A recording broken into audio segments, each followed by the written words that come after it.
আসসালামু আলাইকুম সকলকে। গোল এ প্লাস বাই মেডিলজি, এটা হচ্ছে সাজেশন ক্লাস, ঠিক আছে। এখানে আমরা বিভিন্ন টপিক সলভ করি, তারপরে হচ্ছে থিওরি সলভ করি, বেসিক শিখাই, তারপর হচ্ছে আমরা সিকিউ এমসিকিউ সলভ করে বইটা একটু দেখাই, হ্যাঁ, যে তোমরা বই থেকে কী কী পড়ে নিবা, তারপর আমরা সেই চ্যাপ্টারটার ইতি টানি আসলে। তো এখানে আমরা চ্যাপ্টারে কিছুই বাদ রাখি না, তোমাদের এইচএসসির জন্য যা যা দরকার হয় আমরা চ্যাপ্টারে সব কিছু কভার করে ফেলি, ঠিক আছে। তো আজকে আমরা শেষ করব পর্যাবৃত্ত গতি, ফিজিক্সের চ্যাপ্টার 8। তো চলো শুরু করা যাক। ঠিক আছে, সরল ছন্দিত গতির অন্তরক সমীকরণটা, এখান থেকে বিভিন্ন সিকিউ আসে, এমসিকিউ আসে। সো আমাদেরকে এই জিনিসটা জানতে হবে যে d square dt square x plus omega square x equals to 0। ঠিক আছে, দেখো তো এইটা অ্যাকচুয়ালি ত্বরণ না, এক্সকে দুইবার ডিফারেন্সিয়েট করছি টি এর সাপেক্ষে, তো আমি আসলে ত্বরণ পাচ্ছি। তাহলে আমি এখান থেকে অ্যাকচুয়ালি এইটা অ্যাটলিস্ট জানতে পারি যে a equals to negative omega square x, এই জিনিসটা আমরা জানতে পারি। তো এটা আমরা এখানে একটু লিখে রাখলাম আর কি, ঠিক আছে, এটা আমরা লিখে রাখলাম। এটা এখানকার বিষয় না, আমাদের বিষয় হচ্ছে এইটা, ঠিক আছে, আমাদের বিষয় হচ্ছে এইটা। আচ্ছা, এখানে অবশ্যই জানতে হবে যে দুইটার সামনে কিন্তু 1 1 করে আছে, মানে একক, মানে এখানে যদি অন্য কোনো সংখ্যা থাকতো তাহলে ওই দিকে আমরা যে ভাগ দিয়ে দিতাম, ঠিক আছে। আচ্ছা, তাহলে ডি স্কোয়ার ভাগ dt square x plus omega square x equals to 0, এইটা হচ্ছে আমাদের অন্তরক যে সমীকরণটা, সরল ছন্দিত স্পন্দন। মানে ধরো এইটা যদি একটা রেখা হয় অ্যান্ড এইখানে ধরো একটা বস্তু আছে, হ্যাঁ, এটা হচ্ছে তার একটা পয়েন্ট, এটা হচ্ছে আরেকটা পয়েন্ট। তো এই জিনিসটা এইভাবে মুভ করতেছে, ওকে, এইভাবে জিনিসটা মুভ করতেছে। আচ্ছা, এইভাবে জিনিসটা ওই পর্যন্ত যাচ্ছে, আবার জিনিসটা ব্যাক আসতেছে, আবার যাচ্ছে, আবার ব্যাক আসতেছে। তো এইটা হচ্ছে সরল ছন্দিত স্পন্দন। আচ্ছা, তো এখান থেকে আমরা বিভিন্ন সূত্র শিখব। আমরা এই জিনিসটাকে হচ্ছে, আচ্ছা যাই হোক, এই জিনিসটা মুছে ফেলি, জাস্ট বোঝানোর জন্য লিখছি। এখান থেকে আমাদেরকে বিভিন্ন সূত্র জানতে হবে যে আসলে জিনিসটা কাজ করছে কীভাবে। T square t equals to 2 pi root over l by g. এটা আসলে এইখানে মনে হয় লেখা লাগবে না, এটা এর পরের টপিকে আসবে। তো সরল ছন্দিত স্পন্দন কি, এটা তো আমরা বুঝতে পারছি, রাইট, যে একই জায়গা বারবার অতিক্রম করতেছে, এটা হচ্ছে সরল ছন্দিত স্পন্দন। ভালো করে সংজ্ঞাটা শিখে ফেলবা, এটা সংজ্ঞাটা আসে, তো এই জিনিসের সংজ্ঞাটা আসে, তাহলে এই জিনিসের সংজ্ঞাটা আমাদেরকে পড়তে হবে, ওকে। আচ্ছা, আর এইখান থেকে তোমাদেরকে আর যেটা জানতে হবে সেটা হচ্ছে স্প্রিংয়ে সরল দোলন করতে পারে, আবার হচ্ছে সরল দোলকে সরল দোলন করতে পারে, ঠিক আছে। তো এখান থেকে আমরা বিভিন্ন জিনিসপাতি আসলে জানবো। তো এটা আপাতত বাদ যাক, সমস্যা নেই, কারণ সরল দোলক একটা টপিক আছে, ঠিক আছে। T equals to 2 pi root over l by g. এই এল হচ্ছে কার্যকরী দৈর্ঘ্য, অবশ্যই কার্যকরী বলতে হবে। কিছু কিছু ক্ষেত্রে ববের ব্যাসার্ধকে আমরা আসলে নেগলিজিবল ধরি, তো সেক্ষেত্রে দড়ির দৈর্ঘ্য আর কার্যকরী দৈর্ঘ্য সেম। যেমনটা দেখো, এটা যদি এখানে যদি আটকানো থাকে, এইখানে যদি ববটা আমার থাকে, ঠিক আছে, তাহলে এইটা হচ্ছে আমার এল,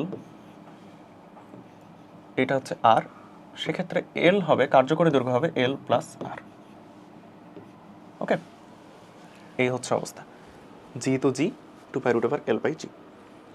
এটা হচ্ছে আমার সরল দোলকের বিভিন্ন জিনিসপাতি, ঠিক আছে। এখান থেকে আমাদের আসলে কিছু সূত্র এখানে জানবো না আমরা। আচ্ছা, গতিশক্তি আর স্প্রিং, ঠিক আছে, তাহলে আমরা এইখানে সূত্রগুলো লিখি। আমরা তো ওই জিনিসগুলো জেনে আসছি, তাই না? আচ্ছা দেখো, d square by dt square, এখান থেকে আসলে আমরা এই জিনিসটা পাই যে x equals to a sine omega t plus del. এই ডেল হচ্ছে আদি দশা কোণ, আদি দশা কোণ, ঠিক আছে।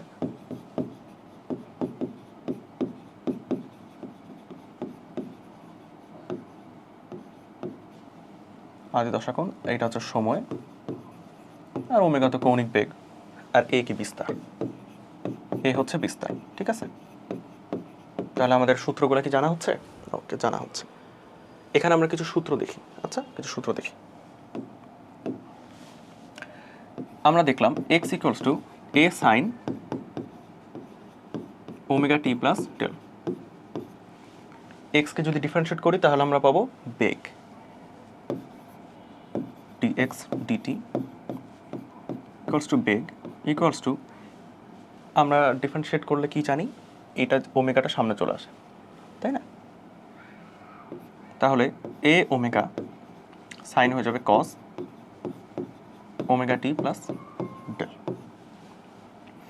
এটাকে যদি আবার করে ফেলি, অর্থাৎ d square x dt square, এটা হয়ে যাবে ত্বরণ, ওমেগা আবার আসবে এ ওমেগা স্কোয়ার সাইন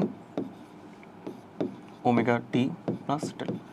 অবশ্যই কসকে ডিফারেন্সিয়েট করলে হয় নেগেটিভ সাইন, তাহলে negative a omega square sine omega t plus del. এখন দেখো তো a sine omega t plus del, এটা আবার এক্স না, এটা তো এক্স, তাহলে ওমেগা স্কোয়ার এক্স আগে একটা নেগেটিভ, ঠিক আছে, নেগেটিভ ওমেগা স্কোয়ার এক্স। তাহলে এই তিনটা সূত্র আমাদেরকে জানতে হবে। ভি এর আরও কিছু সূত্র আছে। ভি এর সূত্র হচ্ছে omega root over a square minus x square, ঠিক আছে। আর ত্বরণের তো এটাই, ত্বরণ তো এটাই, ঠিক আছে। তো আপাতত এটাই জানতে হবে। দেখো তো ভি ম্যাক্স তাহলে কোথায় যাবে? ভি ম্যাক্স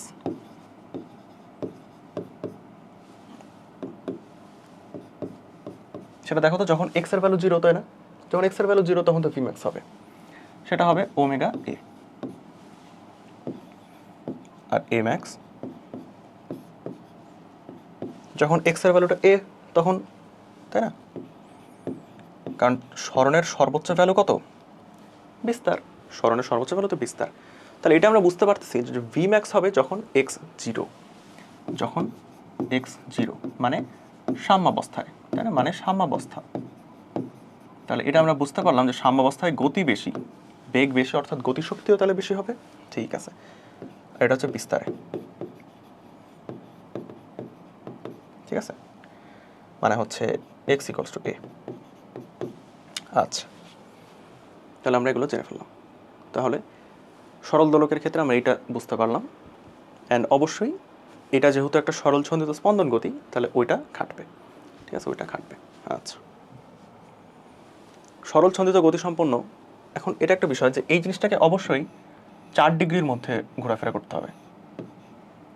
মানে এত দূরে চলে যাওয়া যাবে না যে 4 ডিগ্রি ক্রস করে চলে গেল, তাহলে সেটা সরল ছন্দিত হবে না। কারণ সরল ছন্দিত হওয়া মানে হচ্ছে সরল রেখায় যেতে হবে, নামটা সরল, তো সরল রেখায় যেতে হবে, ঠিক আছে। আচ্ছা, শক্তি, কিছুক্ষণ আগে বললাম গতিশক্তি সবচেয়ে বেশি হবে কোথায়? সাম্যাবস্থায়, কারণ সেখানে বেগটা সবচেয়ে বেশি। তো শক্তি আমরা দেখি যে বিভব শক্তি, গতিশক্তি আর মোট শক্তি, তাই তো? বিভব শক্তি ইপি হাফ কে এক্স স্কোয়ার। এক্স হচ্ছে আমার স্মরণ, এক্স হচ্ছে আমার স্মরণ। তাহলে ম্যাক্স কখন হবে? যখন বিস্তারে, যখন বিস্তারে হাফ কে এ স্কোয়ার হয়ে যাবে, হাফ কে এ স্কোয়ার হয়ে যাবে। ইপি ম্যাক্স তাহলে লিখি, মানে হচ্ছে ই টোটাল, টোটাল ইকে আমরা ই আকারে লিখতেছি। আচ্ছা, এটাকে ই টোটাল লিখি। বিভব শক্তির ম্যাক্সিমাম ভ্যালুটাই তো সব মানে মোট শক্তি, তাই না? তাহলে এটা হাফ কে এ স্কোয়ার হবে। ওকে, যখন এক্স ইকুয়ালস টু এ। আবার বিভব শক্তির আরও একটা মানে সূত্র পাওয়া যায়, সেটা হচ্ছে এটা, হাফ কে a square sine square omega t plus del, ঠিক আছে। আচ্ছা,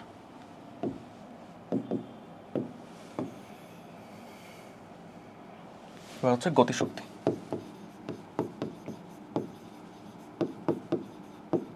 গতিশক্তি আর বিভব শক্তি যোগ করলে কিন্তু মোট শক্তি হয়। সেক্ষেত্রে ই কে হবে হাফ কে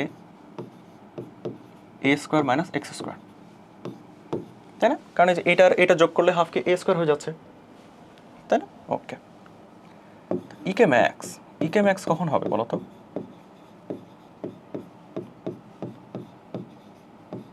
হাফ কে এ স্কোয়ার ইকুয়ালস টু আবার ই টোটাল,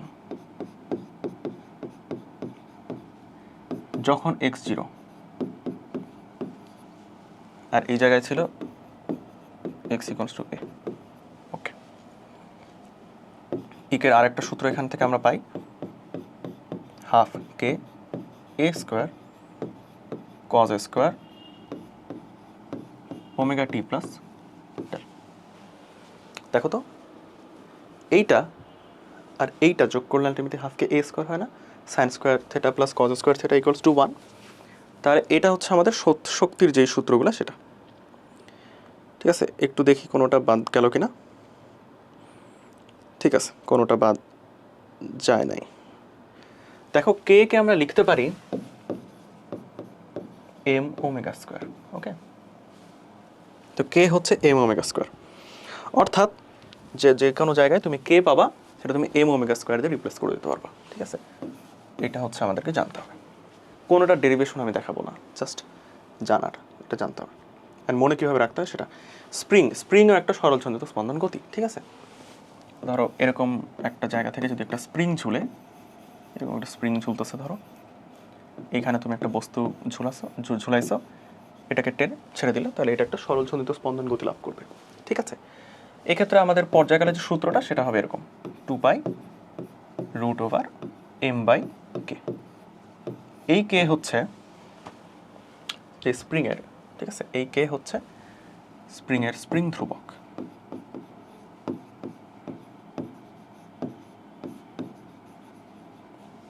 যেটা অবশ্যই এম ওমেগা স্কোয়ারের সমান হবে, তাই না? ঠিক আছে, এটা এই শক্তিটাই, মানে এটা স্প্রিংয়ের শক্তি হিসেবে তুমি চিন্তা করতে পারো, একই ব্যাপার। তাহলে এখানে আমরা এটাই আসলে জানি, অথবা এইটুকু ডিস্টেন্স যদি ই হয়, মানে ই পরিমাণ আমি ইলংগেট করলাম, হ্যাঁ, তাহলে এটা হবে 2π√e/g। ঠিক আছে, সেমভাবে যদি পৃথিবীকে একটা সুড়ঙ্গ কল্পনা করা হয়, পৃথিবীকে যদি সুড়ঙ্গ কল্পনা করা হয়, তাহলে সেও একটা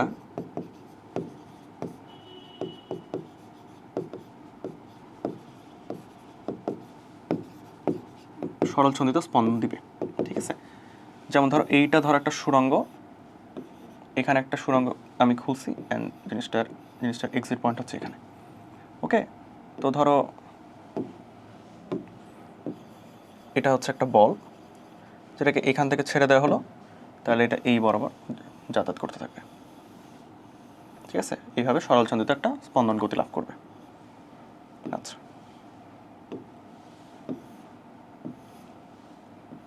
ঠিক আছে, আচ্ছা, এইভাবে মানে পৃথিবীর মধ্য দিয়ে যদি একটা সুড়ঙ্গ কল্পনা করা হয়, তাহলে এইভাবে জিনিসটা যেতে থাকবে। বুঝতে পারছো? এই ক্ষেত্রে সূত্রটা কি হবে পর্যায়কালে? t = 2π√r/g। দেখো এখানেও আমরা কেপলারের সূত্রটা পাইছি, এর আগের চ্যাপ্টারটা একটু মনে করো, কেপলারের সূত্র পাইছি। ঠিক আছে, এই দেখো স্কোয়ার করে দিলে এই যে টি স্কোয়ার, আচ্ছা না, এখানে আমরা কেপলারের সূত্র পাইনি, টি স্কোয়ার সমানুপাতিক r কিউব, তো আচ্ছা যাই, ওটা আলাদা, সমস্যা নেই, ওই কথা বাদ দাও। তাহলে এখানকার সূত্র আসে এটা, t = 2π√r/g। আচ্ছা, চলো আমরা এমসিকিউ সলভ করি, বাকিটা আমরা সলভ করতে করতে পেয়ে যাবো। ঠিক আছে, এই চ্যাপ্টার শেষ, মানে থিওরি শেষ। দোলকটির কার্যকরী দৈর্ঘ্য কত? আচ্ছা, দোলনকাল দিচ্ছে 2 সেকেন্ডস। কার্যকরী দৈর্ঘ্য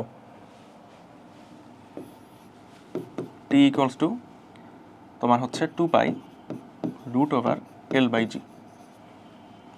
এই টি দিয়ে দিছে, জি তো তুমি জানো, তাহলে তোমাকে এল বের করতে হবে।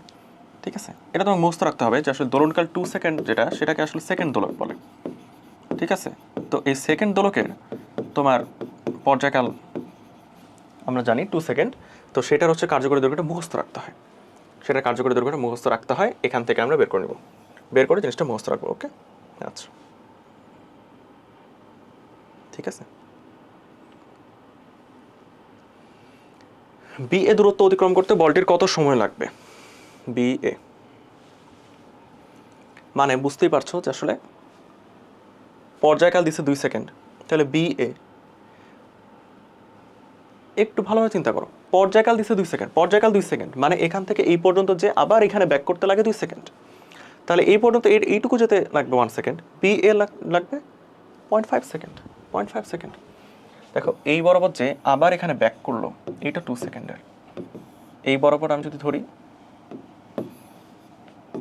মানে অর্ধেক দোলন, এটা তাহলে 1 সেকেন্ড। জাস্ট এই পয়েন্টটুকু 0.5 সেকেন্ড না, কমন সেন্স। ওকে, সরল দোলকের কোন সূত্রের প্রয়োগ? দেখো সরল দোলকের 4টা সূত্র আছে, ঠিক আছে? এই 4টা সূত্র আমরা বই দেখবো, অ্যান্ড বই দেখে আমরা মুখস্থ করে নেব, সেখান থেকে আমরা এই জিনিসটা পাবো। দেখো এখানে টি স্কোয়ার আর জি এর সম্পর্ক দিছে, তাহলে অভিকর্ষ ত্বরণের যেটা সূত্রটা সেটা, ঠিক আছে? তো এগুলো আমরা মুখস্থ করতে হবে। দোলাইমার সেকেন্ড দোলকের ফাঁপা দোলক পিণ্ডকে পারদ দ্বারা অর্ধপূর্ণ করলে,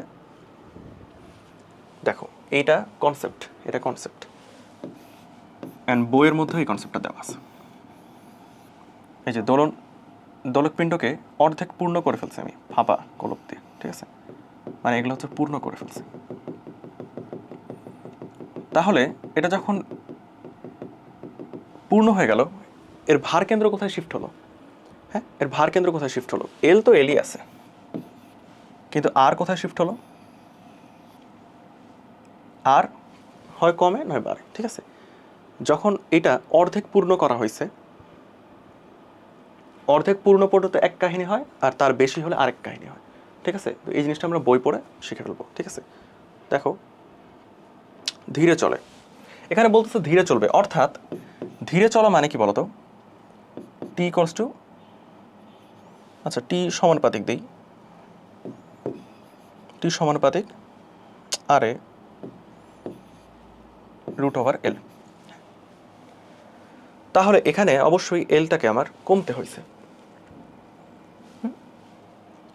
না সরি, পর্যায়কাল যদি বাড়ে তাহলে এল বাড়বে, অর্থাৎ ভার কেন্দ্র আমার নিচে শিফট হয়েছে, ভার কেন্দ্র আমার নিচে চলে আসছে, কারণ যেহেতু পারদ দ্বারা অর্ধেক পূর্ণ করা হয়েছে, সো অবশ্যই ভার কেন্দ্র কি নিচে চলে আসছে না? এখন তো এটা এয়ার, এটা ফাঁপা, মানে এটা ফাঁকা, এই জায়গায় যেহেতু কমপ্লিট ভর আমার, মানে যখন চিন্তা করো যখন এটা ফাঁকা তখন তার ভার কেন্দ্র কেন্দ্রে, বাট যখন আমি এটাকে অর্ধেক পূর্ণ করে ফেলছি তখন তার উপরে কোনো ভার নাই, উপরে কোনো ভর নাই, তাহলে এইটার যেটা কেন্দ্র সেখানে আমার এখন ভার কেন্দ্র, অর্থাৎ আমার এল গেছে বেড়ে, আমার এল গেছে বেড়ে, তো এল যদি বাড়ে তাহলে টিও যাবে বেড়ে, এল যদি বাড়ে তাহলে টিও যাবে বেড়ে, টি যদি বাড়ে অর্থাৎ পর্যায়কাল বেশি, পর্যায়কাল বেশি,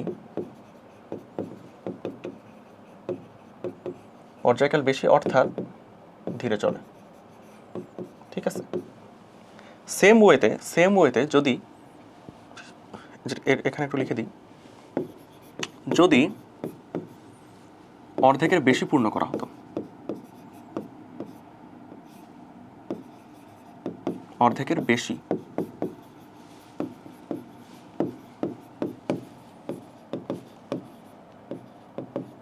যদি অর্ধেকের বেশি পূর্ণ করা হতো তবে কি হতো? দেখো এই পর্যন্ত পূর্ণ করে ফেলছে ধরো, ঠিক আছে?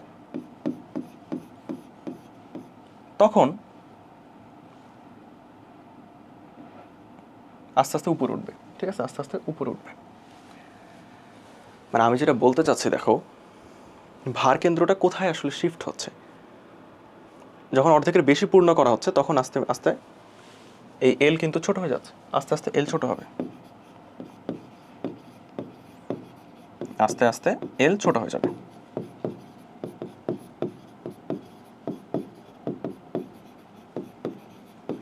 জিনিসটা কি বোঝা গেছে? ভার কেন্দ্র একদম নিচে ছিল, আস্তে আস্তে ফুলফিল হচ্ছে, এল ছোট হচ্ছে, এল ছোট হচ্ছে, এল ছোট হচ্ছে, ঠিক আছে? কমপ্লিট পূর্ণ হয়ে গেলে একদম মাঝখানে চলে যাবে ভার কেন্দ্র, ব্যাপারটা হচ্ছে কোনো দোলক ঘড়িকে পৃথিবীর কেন্দ্রে নিয়ে গেলে, কেন্দ্রে আমার হচ্ছে জি শূন্য, কেন্দ্রে জি শূন্য, অর্থাৎ টি হয়ে যাবে অসীম, মানে সে নড়বেই তো না, যে জায়গায় আছে সেই জায়গায় ফিক্সড, এই জায়গায় সে ফিক্সড হয়ে থেকে যাবে, এই জায়গায় সে ফিক্সড হয়ে যাবে, কারণ কজ বিকজ হচ্ছে তোমার টি হয়ে গেছে অসীম, টি হয়ে গেছে অসীম, কারণ জি শূন্য, কারণ জি শূন্য, ঠিক আছে? এটা যেহেতু লিখি আর কি, ঠিক আছে? দোলন থেমে যাবে অফকোর্স, দোলন কারণ অসীম হয়ে যাবে অফকোর্স, দোলনটি দ্রুত চলবে না, দ্রুত চলবে না, তাহলে কি অ্যান্ড সে থেমে যাবে, ফিক্সড মানে কি থেমে যাবে। আচ্ছা, সরল সঞ্চয় কণার সর্বনিম্ন অবস্থান আর সাম্যাবস্থার দশা পার্থক্য। আচ্ছা চলো আঁকাই। এটা হচ্ছে তার সর্বনিম্ন অবস্থান এবং এটাই হচ্ছে সাম্যাবস্থা। সর্বনিম্ন অবস্থান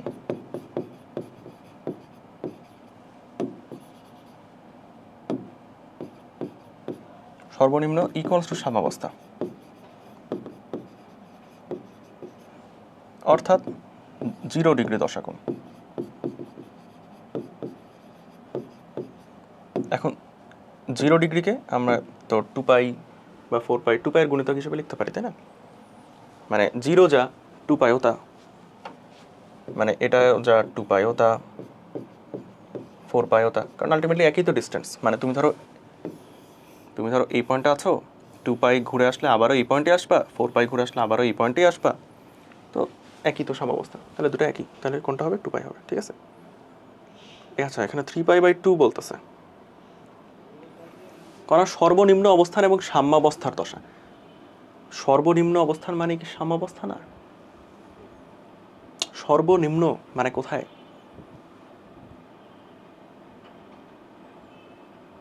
সর্বনিম্ন অবস্থা মানে তো সাম্যাবস্থা। আচ্ছা, এই জিনিসটা তোমরা একটু চিন্তা করো। আমার মতে যেটা হয়েছে আমি সেটাই বলছি, সমস্যা নেই। সরল দোলকের সাহায্যে নির্ণয় করা যায়, পাহাড়ের উচ্চতা নির্ণয় করা যায়, এই জিনিসটা আমাদের শেখানো বাকি আছে, এটা আমরা শিখবো। সময় তো অবশ্যই নির্ণয় করা যায়, অভিকর্ষ ত্বরণও নির্ণয় করা যায়। আচ্ছা, সময় কিভাবে নির্ণয় করবো? সময় নির্ণয় করা যায় না। মানে সময় মানে কত দ্রুত চলে, ধীরে চলে, এটা বইয়ে কি দেওয়া আছে আসলে সেটার উপর ডিপেন্ড করে, বইয়ে দিয়ে রাখছে, ঠিক আছে? এটা বইটা পড়বা। চলো আমরা অভিকর্ষ ত্বরণ কীভাবে নির্ণয় করবো, এটা তো আমরা জানি যে টি হচ্ছে ইকুয়ালস টু 2π√L/g দিয়ে, তাই না? তো সেখান থেকে আমরা জিটা বের করে ফেলতে পারি, এটা আমরা জানি, এটা আমরা জানি। পাহাড়ের উচ্চতা কীভাবে নির্ণয় করবো দেখো, TH/T ইকুয়ালস টু R/R+H, এই সূত্রটা দিয়ে আমরা পাহাড়ের উচ্চতা নির্ণয় করব।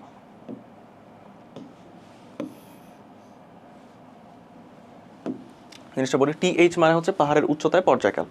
পাহাড়ের উচ্চতায় পর্যায়কাল অবশ্যই আমার ওখানে যেহেতু জি কমে যাচ্ছে, পর্যায়কাল বেড়ে যাবে, পর্যায়কাল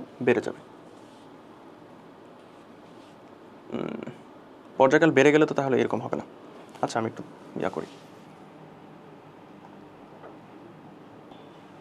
আচ্ছা, একটু গুলাই ফেলছিলাম, দেখো যে এই জিনিসটা এইভাবে মনে রাখবা, তাহলে আমার মতো গুলাবে না।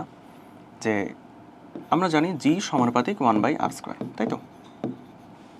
আবার আমরা জানি জি সমানুপাতিক 1/t²।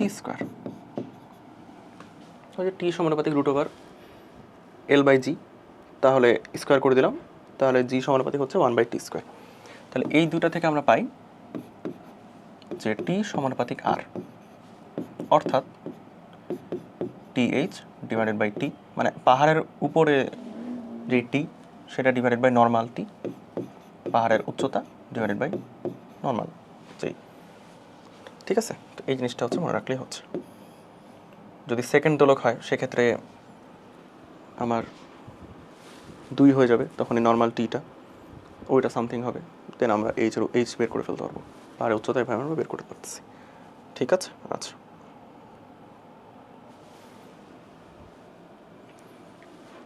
দিনে কত সময় হারালো এই জিনিসটার একটা বিষয় আছে।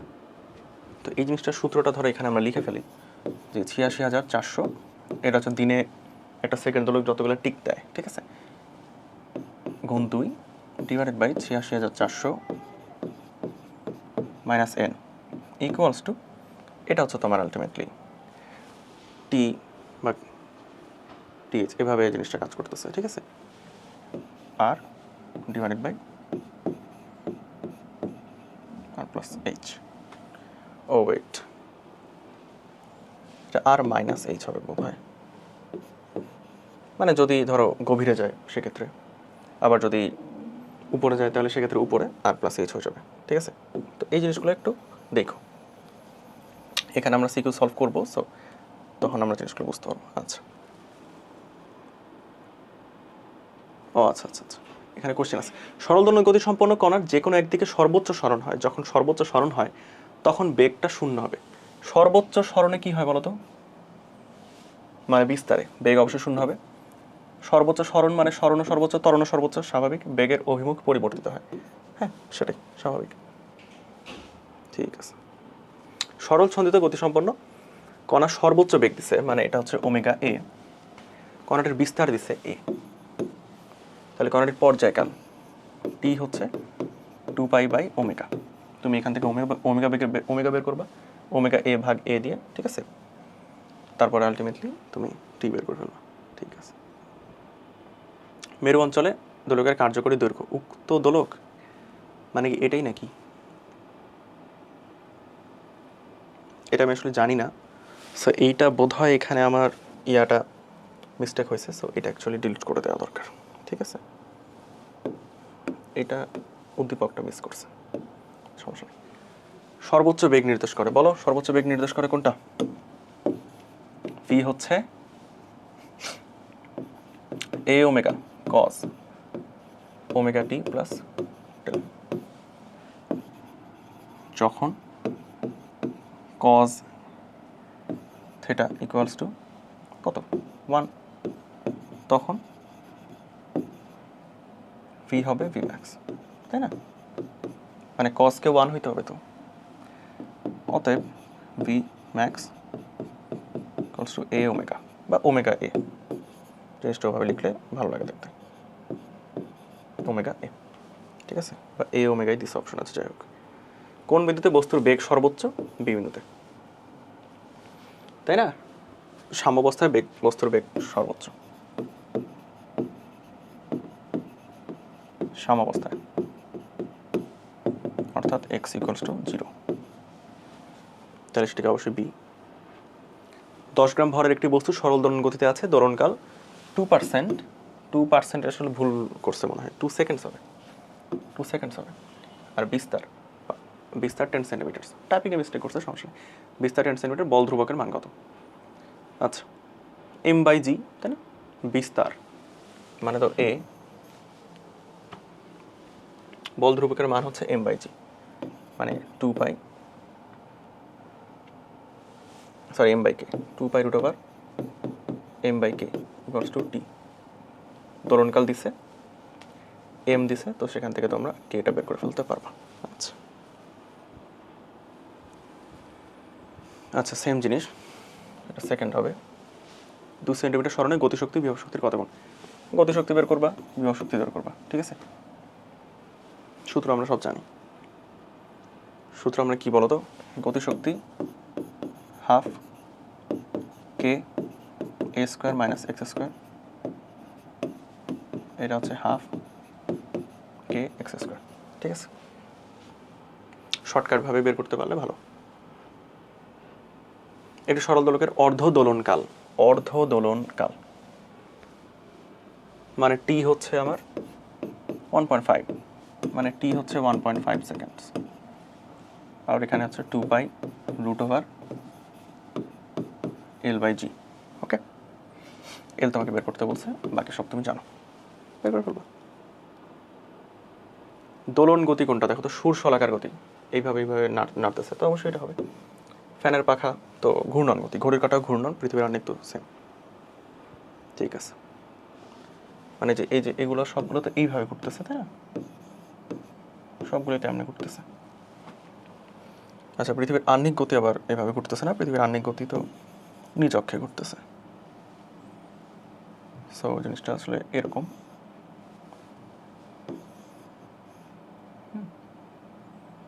জিনিসটা এই অক্ষে ঘুরতেছে আর কি। আচ্ছা, যাই হোক। আর সুরশলাকার গতিটা কেমন? সুরশলাকার গতি হচ্ছে এরকম, এইভাবে জিনিসটা এরকম। তো টিউনিং ফর্ক তো এভাবে মানে নড়াচড়া করে আর কি। দ্বিতীয় সূত্র আমরা বই পড়লে জিনিসটা মুখস্থ করে ফেলবো। আচ্ছা আচ্ছা, ভূপৃষ্ঠে একটি দোলক ঘড়ি 1 সেকেন্ডে একবার টিক শব্দ করে, মানে তার দোলনকাল হচ্ছে 2, ঠিক আছে? দোলকটির কার্যকর দৈর্ঘ্য কত? ওই তো সেকেন্ড দোলকের কার্যকরী দৈর্ঘ্য।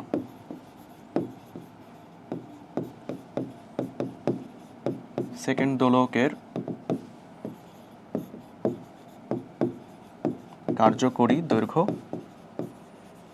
মুখস্থ করতে হবে, মুখস্থ বসাতে হবে। ঠিক আছে, নির্দিষ্ট সময় পর পর যে গতির পুনরাবৃত্তি ঘটে, পর্যাবৃত্ত মানেই তো এটা, নির্দিষ্ট সময় পর পর জিনিসটা আসবে, তাই না? সরল দোলগতি সম্পন্ন কোনো বস্তুর বারবার দোল দেওয়ার কারণ কি? বারবার দোল দিবে কেন? গতি জড়তা হতে পারে, প্রত্যয়নী বল হতে পারে। ঠিক আছে, এটা আসলে উত্তরটা মুখস্থ করতে হবে, বুঝছো? কারণ যে স্প্রিংয়ে প্রত্যয়নী বল থাকে, তাই না, আবার গতি জড়তা আছে। সরল দোলকের বস্তুর ভর 4 গুণ করা হলে দোলনকাল, তাহলে দেখো তো টি সমানুপাতিক √m, এটা যদি 4 গুণ হয় তাহলে অবশ্যই এটা দ্বিগুণ হবে, স্বাভাবিক। ঠিক আছে,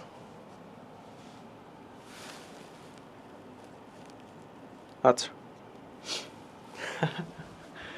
এই কোশ্চেন আমি সলভ করছি, বুঝছো? পরীক্ষা হলে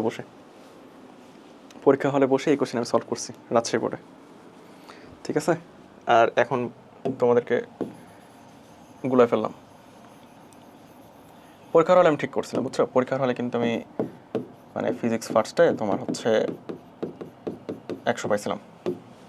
তো পরীক্ষার হলে আমি এমসিকিউটা ঠিক করছিলাম, তখন মাথা ভালো কাজ করছিল, এখন একটু কম কাজ করছে। আচ্ছা যাই হোক, জিনিসটা এখানে কী হয়েছে বলি, এটা যদি স্প্রিং বলতো তাহলে তো অবশ্যই সঠিক ছিল আমার পদ্ধতি, বাট পরীক্ষার হলে আমি যেহেতু ঠিক করছি, সো এটা আমার ব্যাচ। ঠিক আছে, এটা এই পরীক্ষা আমি দিছি আর কি। আচ্ছা যাই হোক, সরল দোলক বলছে, সরল দোলক বলছে, আবার পড়ো সরল দোলক। তাহলে আমি m/g কেমনে লিখি? সরল দোলক মানে হচ্ছে 2π√L/g। এখানে তো m নাই, এই জিনিসটা আমার অনেক ফ্রেন্ডরা ভুল করছিল, বুঝছো? তো তোমরা আর ভুল করবা না। m নাই, তাহলে m যা মন চায় তাই হোক, আমার t সবসময় সেম থাকবে, ফিক্সড থাকবে, t অলওয়েজ ফিক্সড। ঠিক আছে, m যাই হোক, যা ইচ্ছা হোক। ওকে, ঠিক আছে। এ বিন্দুতে ছেড়ে দেওয়ার পূর্ব মুহূর্তে বস্তুটির উপর স্প্রিং কর্তৃক বল কত? আচ্ছা, এটাও তো আমার কোশ্চেন। আচ্ছা ঠিক আছে, হ্যাঁ এই জিনিস সলভ করছিলাম মনে আসতেছে। এম ভরের উপর ঘর্ষণহীন তলে সরল সঞ্চিত গতিতে স্পন্দিত হচ্ছে, এম দেওয়া আছে 10 কেজি, এই যে মাঝেরটা স্প্রিং ধ্রুবক দেওয়া আছে। ঠিক আছে, এই বিন্দুতে এই যে এখানে আমি জিনিসটা টেনে ছেড়ে দিছি, বুঝছো? স্প্রিং কর্তৃক প্রযুক্ত বল কত, এই জিনিসটা তোমরা করলেই বুঝতে পারবা। এই জিনিসটা আসলে খুব বেশি প্যারা না। এই যে দেখো 20 সেন্টিমিটার 20 সেন্টিমিটার দেওয়া আছে, সাম্যাবস্থানে দেওয়া আছে। হ্যাঁ ঠিক আছে, এই বিন্দুতে ছেড়ে দেওয়ার, বুঝতে পারছো না? এই যে 10 কেজি, ব্যাপারটা হচ্ছে এটাই, স্প্রিং ধ্রুবক দেওয়া আছে। তো তোমাকে ধরো এখন মানে প্রযুক্ত বল কইরো, ঠিক আছে, এগুলো তোমাদের মাথা ঘামানোর বিষয়। কোন অবস্থানে বস্তুটির আর কি ত্বরণ সবচেয়ে বেশি থাকবে? ত্বরণ সবচেয়ে বেশি মানে যেই জায়গাতে তোমার সাম্যাবস্থানে বেগ সবচেয়ে বেশি থাকবে, ত্বরণ সবচেয়ে বেশি থাকবে এ অথবা ডি অবস্থানে, তাই না? তাহলে এই তো এখানে অথবা এখানে ত্বরণ বেশি থাকবে। আর বেগ বেশি কোথায় থাকবে? বেগ বেশি কোথায় থাকবে? ত্বরণ আর সরণ একসাথে আসে। ঠিক আছে, আচ্ছা ঠিক আছে, তো আমরা চলো এই জিনিসটা করে দিই। ঠিক আছে, এটা আসলে মনে করছি যে তোমরা ইজিলি পারবা, বাট একটু গুলা যেতে পারে, কারণ এখানে একটা মজা আছে। তো F = kx, স্প্রিং ধ্রুবক দিয়ে দিচ্ছে 30, কিন্তু এখানে দেখো দুইটা স্প্রিং, তাই না? তো দুইটা স্প্রিংকে যখন শ্রেণী সমবায় করা হয়, স্প্রিংটা হচ্ছে রোধের উল্টা, এটা মনে রাখবা সবসময়, স্প্রিং হচ্ছে রোধের উল্টা। ওকে, তো স্প্রিংয়ের সমবায় এই জিনিসটা আসলে আমরা এই স্লাইডে একটু আপডেট করে দিই। ঠিক আছে, শুরুতে আমরা যখন পড়লাম তখন ওইখানে আমরা এই স্প্রিংয়ের এটাই আমরা স্লাইডটা একটু আপডেট করে দিই, যে স্প্রিংয়ের সমবায়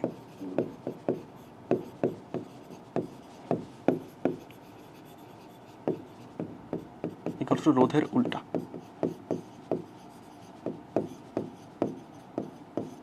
ওকে ওকে, তাহলে ওইখানে যে শ্রেণী সমবায় রাখা আছে এই জিনিসটা একটু তাহলে চিন্তা করো তো। ওখানে যে শ্রেণী সমবায় রাখা আছে তাহলে সেটা কত হবে?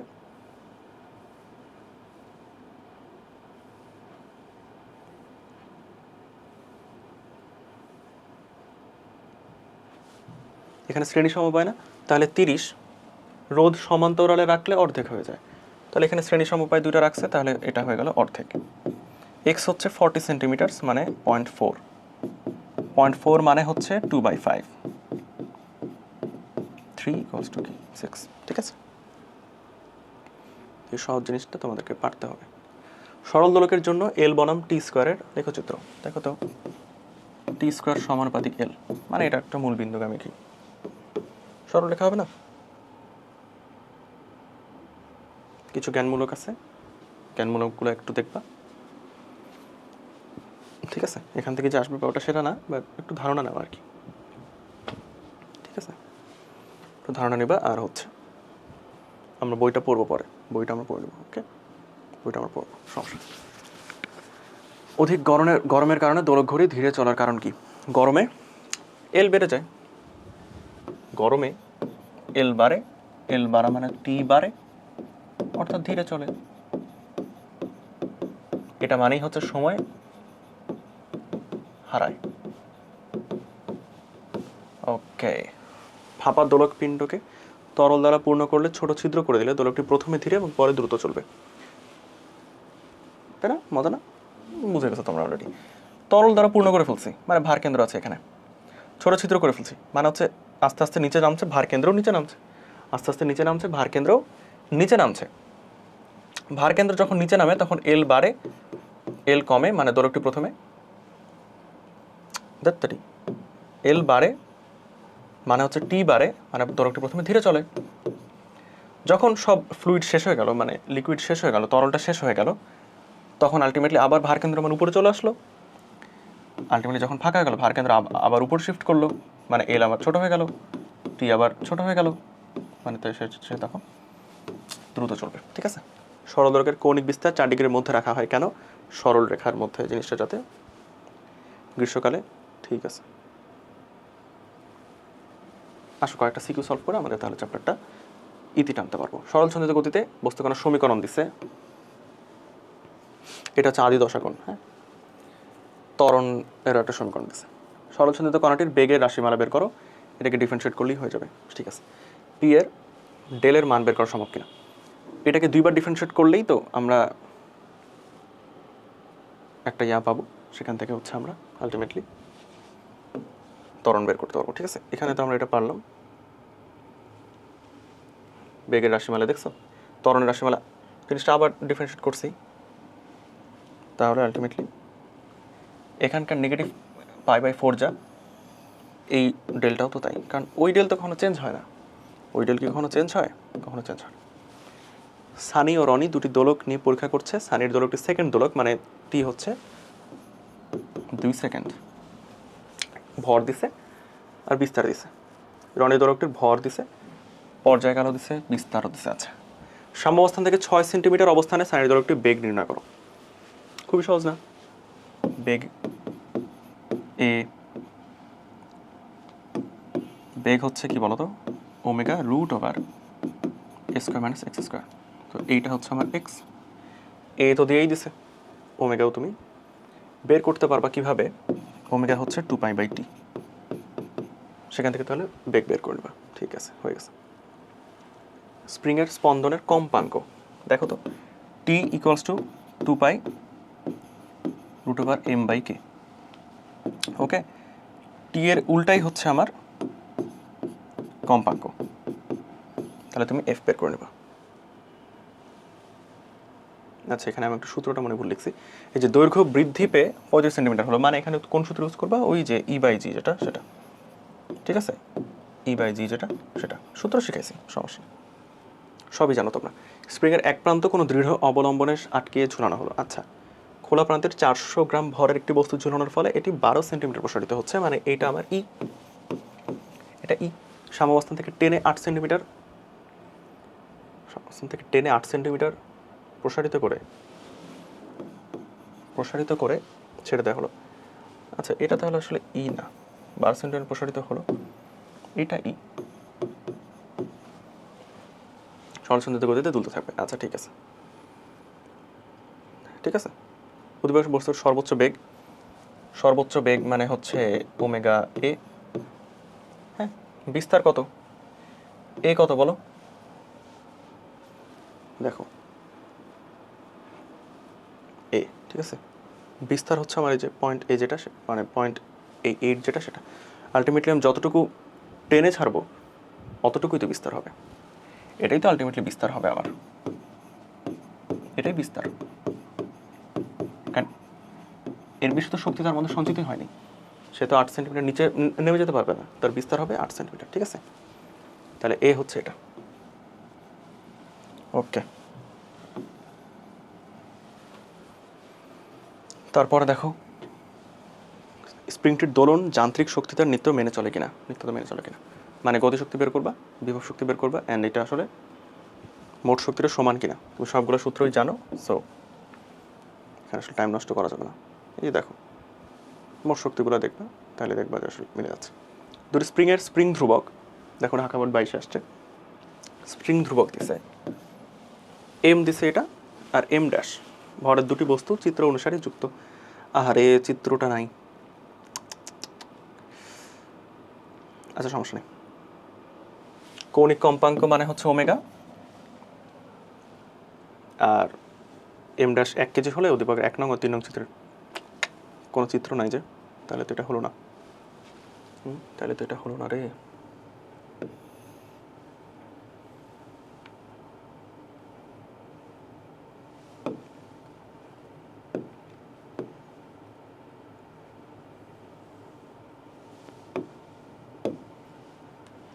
আসলে ঢাকা বোর্ড 25-এ কি আসছে সেটা সলভ করি, ঠিক আছে।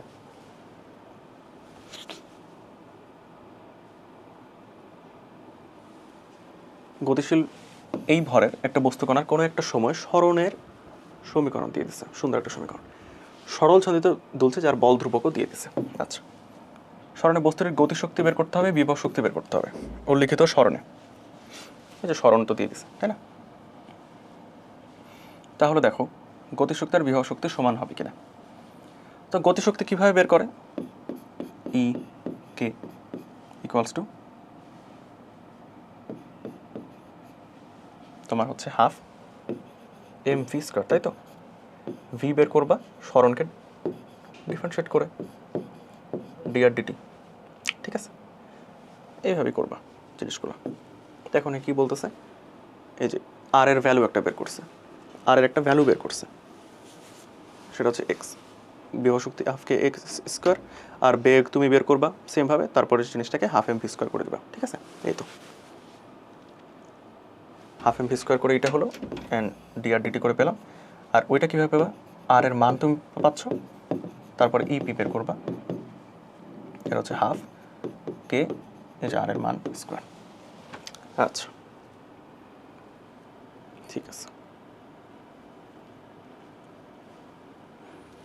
এই জায়গায় ভি আসলে তুমি এটা যেটা পাবা সেটা হচ্ছে ডিআরডিটি করে সেটার বেগের মানে ভ্যালুটা নিতে হবে, ঠিক আছে। মডুলাসটা করতে হবে, মানটা নিতে হবে। মান নাও তো তুমি জানো, তাই না?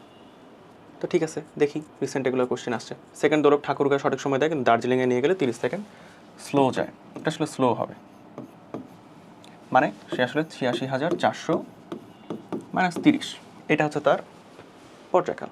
আচ্ছা, কার্যকর দৈর্ঘ্য কত?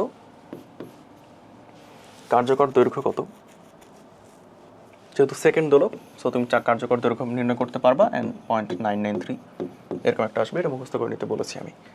তাপমাত্রাকে অগ্রাহ্য করে সমুদ্র সমতল থেকে দার্জিলিংয়ের উচ্চতা নির্ণয় করো। আচ্ছা, দার্জিলিং উচ্চতা, যেহেতু 30 সেকেন্ড এরকমটা হয়েছে, দার্জিলিংয়ের উচ্চতা নির্ণয় করতে হবে। শর্টকাট হচ্ছে এটাই, যে 86,400 গুণ 2, যেহেতু সেকেন্ড দোলক ছিল, আর এদিকে হচ্ছে 86,400 মাইনাস এন, ওইদিকে হচ্ছে আর প্লাস এইচ ভাগ আর, ঠিক আছে। এই জিনিসটা করে তোমরা হচ্ছে বের করে নেবা। এই যে দেখো 86,400 divide by 86,400 minus x 1 plus h by r, মানে হচ্ছে আর দিয়ে গুণ দিলে আর প্লাস এইচ ভাগ আর। ওকে, আর প্লাস এইচ ভাগ আর। এই জায়গায় এই গুণ দুইটা হবে না। যখন আমরা আসলে পর্যায়কালের হিসাবটা করি তখন আমরা 2 দিয়ে গুণ দিই, কারণ 2 তো পর্যায়কাল, সেকেন্ড দোলকের পর্যায়কাল। তো এখন তো সেটা না, এখন নর্মালি 86,400 টিক দেয়, আর অ্যাবনর্মালি 86,400 মাইনাস এনটা টিক দেয়। তো নর্মাল কোথায় ছিল, যখন এটা যেহেতু বেশি, এটা একটা বেশি ভ্যালু, তাই উপরে আর প্লাস এইচ একটা বেশি ভ্যালু, নিচে ছোটো ভ্যালু, এখানে ছোটো ভ্যালু। ঠিক আছে, এই হচ্ছে শর্টকাট, এই হচ্ছে শর্টকাট। লং কাট এখানে সুন্দর করে দিয়ে দিচ্ছে। আচ্ছা, শর্টকাটটা তো বুঝতে পারছো যে উপরে বড় নিচে ছোটো, উপরে বড় নিচে ছোটো, এরকম আর কি। পৃথিবী পৃষ্ঠে একটি সরল দোলকের গতির সমীকরণ x equals to 8 sin pi t। আচ্ছা আচ্ছা, দিচ্ছে একটা কিছু একটা বিনা মাথায় চলছে। ভূপৃষ্ঠ হতে 75 মিটার ভিতরে নিয়ে গেলে দোলকটার পরিবর্তন হবে কিনা। 75 মিটার ভিতরে জি এর ভ্যালু চেঞ্জ হবে না, চিন্তা করো। ঠিক আছে, এই যে জি এর ভ্যালু আমি বের করছি, তারপরে সেখান থেকে ওইটার ভ্যালু। তাহলে আমাদের এই চ্যাপ্টার শেষ। ওকে, দেখো এই চ্যাপ্টারের নলেজ তোমাকে, মানে কাজ শক্তি ক্ষমতার নলেজ লাগবে, তোমাকে হচ্ছে মহাকর্ষের নলেজ লাগবে। সো আমরা মোটামুটি সব কিছু ইন্টিগ্রেট করে আশা করা যায় এই চ্যাপ্টারটা শেষ করছি। সো পাহাড়ের উচ্চতা আর দোলনকাল, হ্যাঁ, এই জিনিসটা একটু ভালো মতো পড়ো, কারণ ওখান থেকে আসলে অনেকটা চলে আসে কোশ্চেন। ঠিক আছে, শর্টকাট আমি শিখাই দিছি, এখানে তোমার যতটুকু দরকার ততটুকু আমি আসলে দেখাই দিছি আর কি, বাট এটার আর একটু ডিটেলসে তোমাকে জানতে হবে। ঠিক আছে, তো আমরা বইটা দেখি আসলে বইয়ে কী কী আছে। ও মাই গড, বইয়ের তো অবস্থা খুবই বাজে। ঠিক আছে, আচ্ছা চলো দেখি এখানে কি আছে। পর্যাবৃত্তি, স্থানিক পর্যাবৃত্তি, কালিক পর্যাবৃত্তির সংজ্ঞাগুলো পড়বা, তারপরে হচ্ছে পর্যাবৃত্ত গতির বৈশিষ্ট্যটা পড়বা। এগুলো সূত্রগুলো আমরা সব শিখে ফেলছি। হ্যাঁ, দশা কাকে বলে, দশাকে, আদি দশাকে ইপক বলা হয়, ইপক। আচ্ছা, দশা পার্থক্য, এই জিনিসগুলো একটু দেখো। অবকলনীয় সমীকরণ কাকে বলা হয় সেটা একটু দেখলেই হচ্ছে, 4 ডিগ্রির মধ্যে কাজ করতে হবে। তারপরে সরল দোলকের সূত্রগুলো জানতে হবে, যে সমকাল সূত্র, দৈর্ঘ্যের সূত্র, ত্বরণের সূত্র, আর একটা হচ্ছে ভরের সূত্র। এই 4টা সিরিয়ালি জানতে হবে, 4টা সিরিয়ালি মুখস্থ করতে হবে। ঠিক আছে, ওই যে এমসিকিউ আসছিল আমরা দেখছিলাম। সরল দোলন গতির বৈশিষ্ট্য জানতে হবে, যে নিচের কোন সরল দোলন গতির বৈশিষ্ট্য নয়, এভাবে চলে আসে। ঠিক আছে, সরল দোলন গতির ব্যবহার কি কি, এগুলো হচ্ছে আমরা বহু পদ্ধতিতে পাইছি, সময় নির্ণয়, এই সেই। ঠিক আছে, ফাস্ট যাওয়া বা স্লো যাওয়া। ঠিক আছে, ঠিক আছে। সমন্বিত স্প্রিং, স্প্রিংয়ের সমন্বয় কি বলছি, রোধের উল্টা। ঠিক আছে, স্প্রিং কাটা একটা বিষয় আসলে বাকি আছে, সো ওইটা একটু ওয়েট করো। এই যে গতিশক্তি, স্থিতিশক্তির, এগুলো সব কিছু আমরা কিন্তু পারছি। ঠিক আছে, গতিশক্তি সর্বোচ্চ কোনটা, এই কোনটা, সেই কোনটা, সেকেন্ড দোলকও আমরা পড়ছি। অ্যান্ড পাহাড়ের উচ্চতা নির্ণয় থেকে আমি একটা কথা একটু বলি, ওয়েট। জি এর মান নির্ণয়, যে পাহাড়ের উচ্চতা নির্ণয়, যে দেখো পাহাড়ের উচ্চতা মানে হচ্ছে h equals to r into t, h divided by t minus 1। মানে কি, আর এর মান জানা থাকলে এবং দুইটা পর্যায়কাল জানতে হবে, এখানে পর্যায়কাল কি, ওখানে পর্যায়কাল কি। এখান থেকে আমরা আসলে ওই সূত্রটা আমরা জানছি, যে টি এইচ ভাগ টি ইকুয়ালস টু তোমার হচ্ছে আর প্লাস এইচ ভাগ আর, তাই না?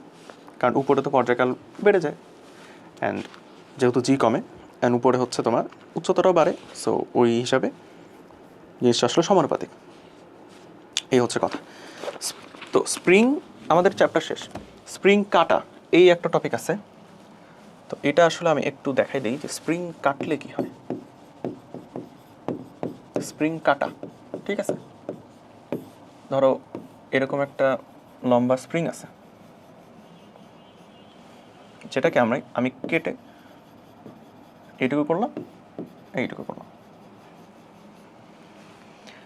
এখন এর স্প্রিং ধ্রুবক যদি কে হয়, তাহলে এটাকে কেটে ফেললে এর হবে 2K, এর হবে 2K। মানে স্প্রিংকে ছোট করলে তার শক্তি বেড়ে যায়, আসলে তাকে টানা যায় না। এই জিনিসটা আসলে ফিল করা যায় যে যত লম্বা হবে তত তাকে সহজে টানা যায়, তাই না? তো স্প্রিংকে যদি আমি কেটে ফেলি তখন তার স্প্রিং ধ্রুবকটা বেড়ে যায়, স্প্রিং ধ্রুবকটা বেড়ে যায় আনুপাতিক হারে। অর্ধেক করলে দ্বিগুণ হবে, 3 ভাগ করলে 3 গুণ হবে। আনুপাতিক হারে কেটা বেড়ে যায়, কে পরিবর্তন হয় আনুপাতিক হারে, পরিবর্তন হয় আনুপাতিক হারে।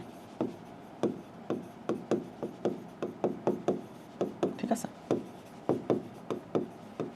আনুপাতিক হারে। ওকে, এখন আমরা আরেকটা জিনিস দেখি একটু ছোট করে, ঠিক আছে? তাহলে এই টপিকটা শেষ হয়ে যায়। ধরো